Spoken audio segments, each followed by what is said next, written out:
15 mars 2014, l'Assemblée nationale de la République démocratique du Congo a convoqué la séance ordinaire qui marque l'ouverture de la session de mars 2014. Cette session s'inscrit conformément aux prescrits de la Constitution, mais également des règlements d'ordre intérieur régissant le Parlement congolais. Comme à l'accoutumée, le président de l'Assemblée nationale prononce son mot d'ouverture devant plusieurs personnalités, notamment les ministres, les mandataires de l'État, les membres du corps diplomatique accrédité en RDC et autres invités de marque. L'ouverture de la dite session de mars revêt un caractère particulier eu égard aux matières qui seront abordées, comme le signale Aubin Minaku. Honorables députés, chers collègues, grâce à votre réel et ferme engagement, depuis le début de l'actuelle législature, bien des lois ont été adoptées par notre Chambre législative, accélérant ainsi le rythme des réformes attendues par notre peuple. De plus, un élan remarquable en matière de contrôle parlementaire a été lancé et plusieurs actions ont été menées sous le plan de la diplomatie parlementaire, tant par les membres du bureau que par bon nombre d'entre eux. Je formule ici le vœu de voir ce rythme de travail se renforcer et se poursuivre sans désemparer. C'est dans un contexte de renforcement de l'autorité de l'État par la mise en place de certaines structures appelées à être mises en œuvre, notamment la Commission nationale des droits de l'homme, CNDH, dont l'Assemblée nationale compte s'atteler au cours de cette session à la mise en place de membres qui constitueront cet organe de droit en République démocratique du Congo. Est-il besoin, chers collègues, de vous rappeler que l'État du droit exige dans toute société démocratique la promotion et la protection des droits humains et la mise en œuvre sur son territoire des règles de base du droit international humanitaire.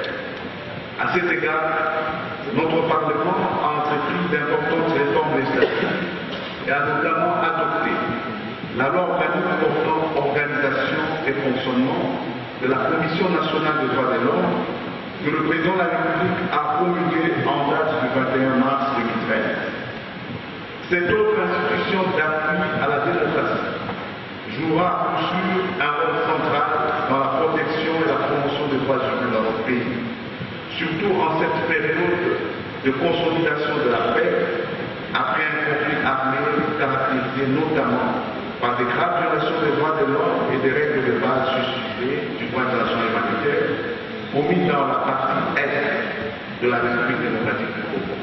Vu que la session extraordinaire du mois de janvier dernier n'a pas pu examiner le lot de matières prévues, l'actuelle session usera de toute promptitude afin d'épuiser les litiges parlementaires. C'est la recommandation à l'endroit des députés par le président de l'Assemblée nationale que ce dernier soit animé d'un esprit d'assiduité, de courage, mais aussi de ponctualité.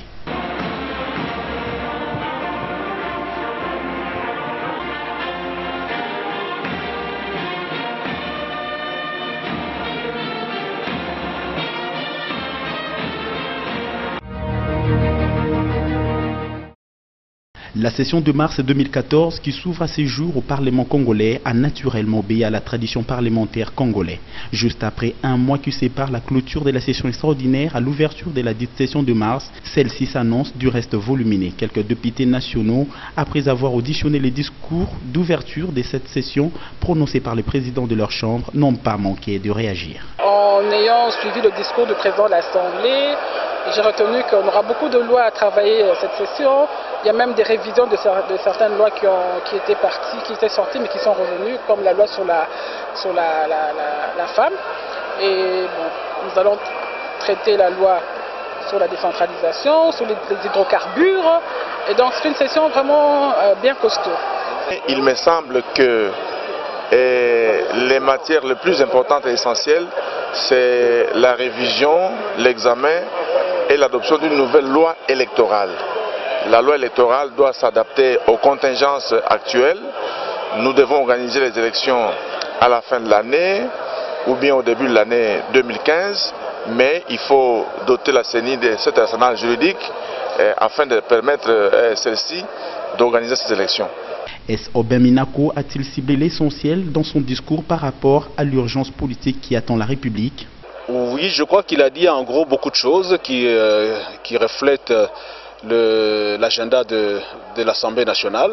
Mais nous attendons que le président de l'Assemblée nationale puisse en tout cas aller aux actes plus qu'à la parole, parce qu'il nous a habitués malheureusement à ne pas beaucoup respecter, lui et son bureau, leurs promesses quand ils promettent des choses ici. Mais nous pensons qu'il a quand même épinglé une bonne partie de ce qui intéresse aussi bien les députés que la population. Connaître que les matières qu'il a parlé, ce sont les matières encore d'une manière globale. Il faut attendre la séance prochaine pour que nous puissions traiter des matières et élaborer le calendrier qu'il faut pour aborder. Mais d'une manière générale, il a touché à l'essentiel. L'essentiel, c'est lequel? Vous savez que nous sommes en 2014, nous sommes en train de tendre lentement et sûrement vers 2016. Or, les aérés électoraux sont encore en grande quantité. Et vous voyez qu'il a beaucoup plus ciblé cela pour qu'on puisse revoir la loi électorale, celle qui nous permettra d'aller aux élections provinciales, sénatoriales, de gouverneurs de provinces, locales, ainsi de suite. Cette rentrée des classes à l'Assemblée nationale s'est passée dans une ambiance bon enfant, avec une atmosphère des députés qui s'attendent au travail pour servir en nouveau le peuple, qui espère beaucoup de cette nouvelle session, pouvant rencontrer leurs desiderata.